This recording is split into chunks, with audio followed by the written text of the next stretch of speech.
At the end of the first video in this series, Himmler the Peacemaker, the Reichsführer SS was in a tricky situation. He had exhausted avenues with both the Allies, who wanted nothing to do with him, and Grand Admiral Karl Dönitz' new Nazi government in northern Germany, who eventually dismissed him from his offices of state on the 6th of May 1945, following Hitler's earlier instructions. Himmler had drastically reduced his entourage from several hundred officers and men to only 14 faithful officers and NCOs. Since the 6th of May, Himmler and this group were staying at a farmhouse in Sattrup, and Himmler announced his intention to go south to Bavaria. The obvious question is, why? In the previous video we saw that Himmler had plenty of opportunities to flee to neutral Sweden, but did not go. To travel south throughout Germany was extremely risky.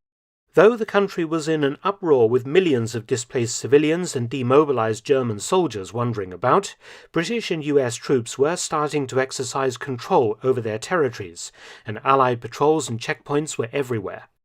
One of their purposes was the identification and apprehension of persons of interest to the new occupiers, and Himmler was at the top of that long list.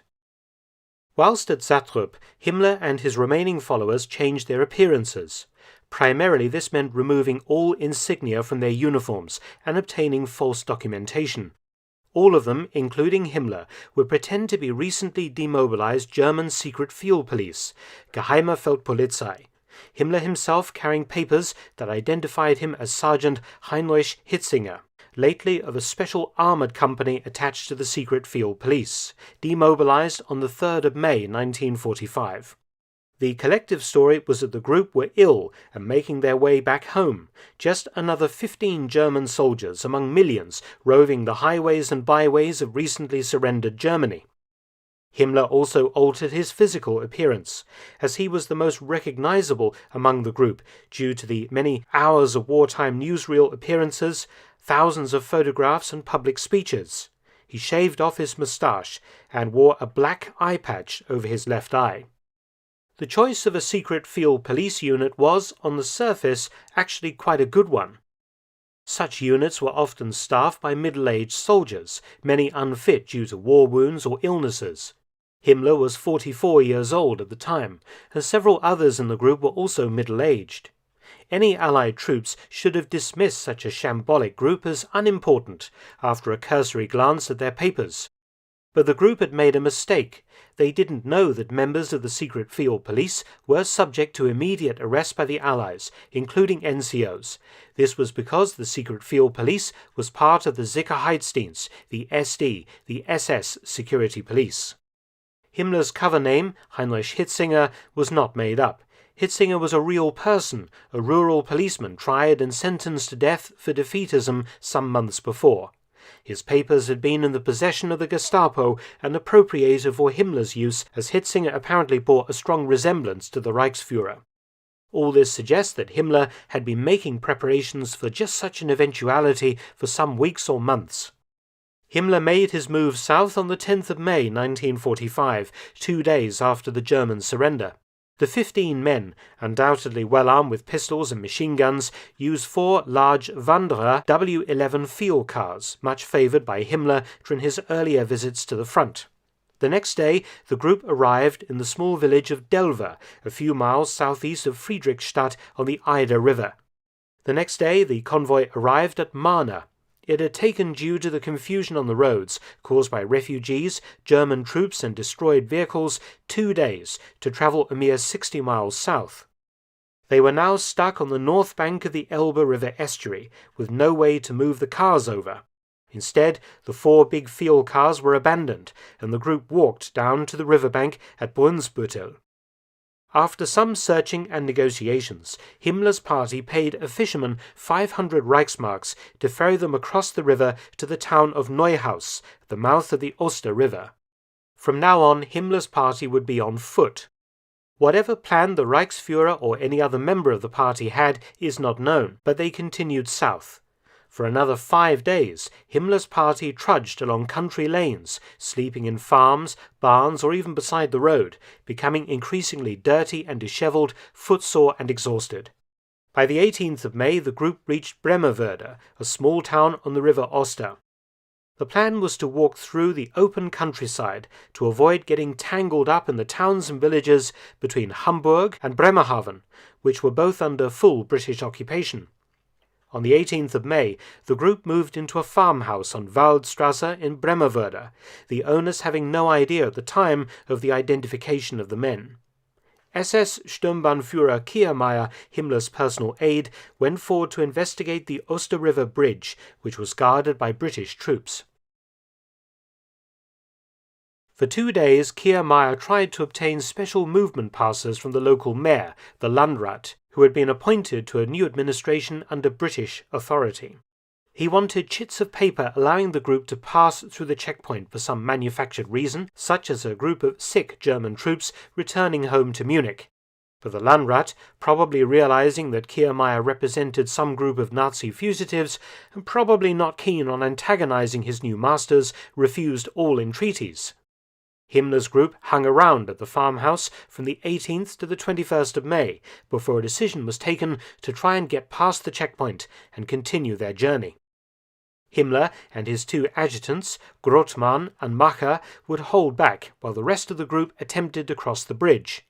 At 3 p.m., Kiermaier and Himmler's personal doctor, Gebhardt, went to the bridge, apparently not realizing that there was an unguarded ford some distance down the river where everyone could have crossed without any problems. Kiermaier and Gebhardt intended to cross the bridge, and if there were no problems, come back and fetch the others. At 4 p.m., the 2 Germans were stopped on the bridge by Sergeant Ken Baysbrown of 1003 Field Security Reserve Detachment, the British Army's Intelligence Corps. He examined the men's demobilization passes and knew immediately that, as secret field police, they must be arrested. But keeping this to himself, Baysbrown quickly learned from Dr. Gebhardt that he was but the vanguard of a much larger group of sick ex-secret field police. Baysbrown quickly organized 2 army trucks and an escort to bring in the rest of Gebhardt's comrades. Baysbrown, using Loser's Mill on the river as an office, informed his commander, Staff Sergeant John Hogg, that a party of secret field police was shortly to arrive. The trucks duly returned with Gebhardt and the rest of the group, but minus 3 men, these being Himmler and his adjutants. Another NCO, Sergeant Arthur Britton, who was actually Dutch-born, examined the Germans' documents. They all bore secret field police stamps dated the 1st or 3rd of May 1945, with smudged SD stamps. Some of the Germans now denied being members of the group. The youngest German was taken into the mill and interrogated by Britton and Baysbrown. He quickly confessed that the secret field police stamp was from SD headquarters, and they all belonged in one group. At 6 p.m., everyone was arrested, and trucks drove them to the civilian internment camp at Westertimke near Zeven.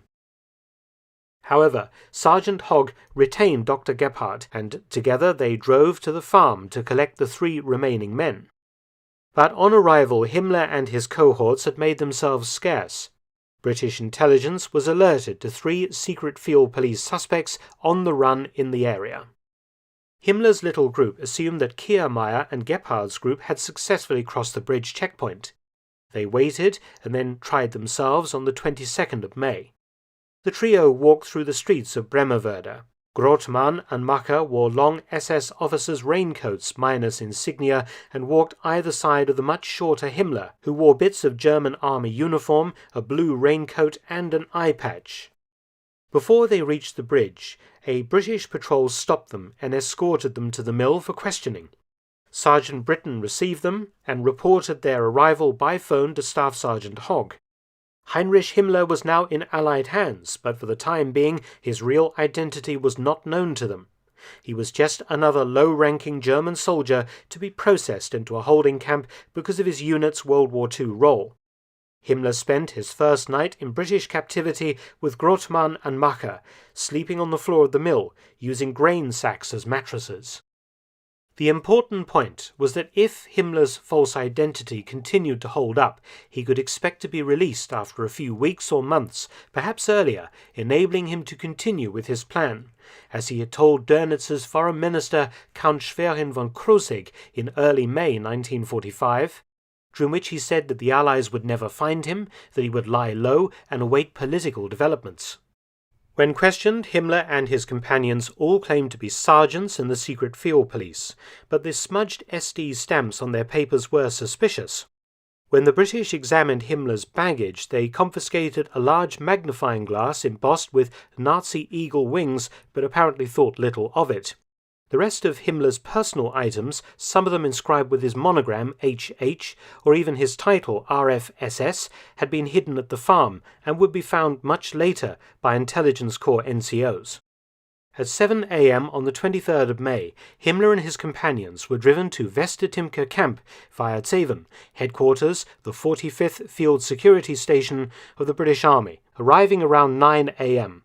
After processing, Himmler and his adjutants were next driven 45 miles southeast to Kolkhagen, a special interrogation camp near the village of Barnstedt, arriving after several stops around 6:30 p.m. Himmler was immediately recognized by some of the prisoners standing by the wire watching new arrivals, despite his shaved-off moustache and black eye patch. Particularly by prisoner Karl Kaufmann, the former Gauleiter of Hamburg, who had met Himmler on multiple occasions. Kaufmann said that Himmler didn't recognize him, or at least pretended not to do so, and shortly afterwards removed his eye patch. Before long, most of the prisoners knew that Himmler was in residence. It appears that Himmler now knew that the game was up. Sooner or later, the British would be informed by a prisoner regarding his identity. But Himmler still had some aces up his sleeve. He was, after all, the most senior Nazi in Allied captivity, and privy to a vast amount of secret information that he might use in his favour, including information embarrassing to the British. Perhaps, thought Himmler, he might yet be able to make a deal of some kind. In any case, he could expect months or even years of questioning by Allied intelligence and war crimes investigators before he would ever be brought to trial, and what he knew of hidden treasures, secret bank accounts, even more secret deals, and of Soviet intelligence operations, plus the vast SS spy networks which still existed, was surely of immense value to his captors, who were at that moment combing Germany for men useful to them in the new Cold War that was in its opening stages. With self-preservation in mind, Himmler now demanded to see the camp commandant, Captain Thomas Sylvester, and after some argument with British NCOs, he was duly granted an interview at 7 p.m. Himmler led the trio into Sylvester's office. The British officer described Himmler as small, ill-looking and shabbily dressed. His companions looked different, evidently military men, by their tall, erect bearing and severe haircuts. Sylvester ordered Grothmann and Macker removed from his office and kept under close guard. Himmler now put on a pair of glasses. Sylvester asked him his name, to which the prisoner replied quietly, Herr Heinrich Himmler. Sylvester immediately phoned British Second Army headquarters at Lüneburg, speaking to Major Rice, an intelligence officer who initially didn't believe him. However, after a slightly muddled conversation, Major Rice announced that he was starting out for Kolkhagen immediately. While Sylvester waited for help, he ordered Himmler to strip, and NCOs carefully examined his clothing. A brass capsule container was found containing a glass ampule, evidently a cyanide capsule. Sylvester asked Himmler what it was. He replied, "That is my medicine. It cures stomach cramp." A second brass container was found. This one was empty. Sylvester ordered a full body search, but did not search Himmler's mouth, fearful that Himmler had the glass ampule of cyanide in his mouth ready to kill himself with. Here things become a bit bizarre. Himmler dressed, and Sylvester ordered tea and thick British Army sandwiches, and Himmler tucked into both. If, as was later claimed, Himmler had concealed a glass ampule of cyanide in his mouth, measuring 35 by 9 millimeters, how could he have eaten thick sandwiches and drunken tea? Clearly nothing was in his mouth at the time, and the missing ampule was not on his person or in his clothing, which had been thoroughly searched. Either that, or the afternoon tea scenario was invented by Sylvester for some reason. It appears, though Sylvester later denied it, that Himmler was allowed to shave and freshen up due to the growth of stubble reported on his corpse a short time later, expressly against regulations concerning war crime suspects. Major Rice and his team of intelligence officers arrived at Kolkhagen about 7:30 p.m.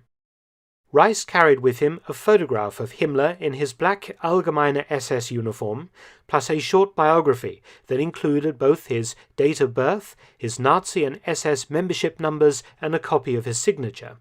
However, Rice didn't have any details of Himmler's weight, height, or any other personal information like this, or a set of fingerprints. Rice's task was simple: establish Himmler's identity beyond a reasonable doubt. Himmler gave a vague answer when asked for his NSDAP membership number, and an equally imprecise though reasonably accurate SS number. He gave his correct date of birth. Asked to provide a signature, Himmler agreed on the strange condition that it be destroyed immediately afterwards. The signature matched the specimen Rice had brought with him, and Himmler was formally identified as the Reichsführer SS.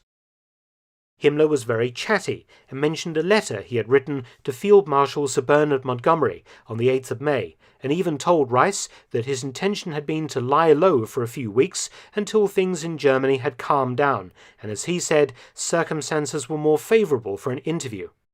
He told Rice that the Soviet Union was the greater enemy, predicting war between the Allies very soon. Overall, Himmler tried to cultivate a cooperative demeanour with his captors, the exact opposite, in fact, of a man preparing to commit suicide. Rice telephoned Lüneburg and spoke with his boss, Colonel Michael Murphy, Chief of Intelligence, British Second Army. Murphy now set out to take charge of Himmler, the prize prisoner. Murphy was at the time rather out of sorts, suffering the effects of a string of victory parties. He got a lift to Kolkhagen in the car of Colonel M.A.C. Osborne, GSO-1, General Staff Officer 1, Military Intelligence Operations, 2nd Army. They arrived at the camp at 9:45 p.m. Rice and Murphy conferred, then Murphy ordered Himmler to strip for a second time, which he refused to do. Murphy threatened him with being forcibly stripped, and Himmler reluctantly complied. Afterwards, Himmler refused to don British battle dress and wore only a grey German army shirt, his underpants and socks, his original uniform being retained by the British. An army blanket was handed to him in lieu of a coat. Murphy was, according to his later statements, concerned about the missing cyanide ampule. He decided to have a doctor conduct a body cavity search, not at the camp, but at a requisitioned house in Lüneburg, ominously called the House for Special Purposes, located at 31A Ulsenerstrasse. A doctor was to meet them at the house. This again is rather strange. Why didn't Murphy order the camp doctor to simply conduct the body cavity search? Allowing Himmler to go for a nice drive in a car, of course, would give him the opportunity once again to kill himself. At 10:40 p.m., Himmler got into a car, sitting in the back between Murphy's second-in-command and a guard, Murphy in the front passenger seat. Himmler even offered driving directions when Murphy became lost on the way to Lüneburg. It would prove to be Himmler's last journey, as we shall see in the next episode when we examine what exactly occurred at 31A Ulsenerstrasse that resulted in the Reichsführer's death. Thanks for watching. Please subscribe and share, and also visit my audiobook channel, War Stories with Mark Felton. You can also help to support both of my channels at PayPal and Patreon. Details in the description box below.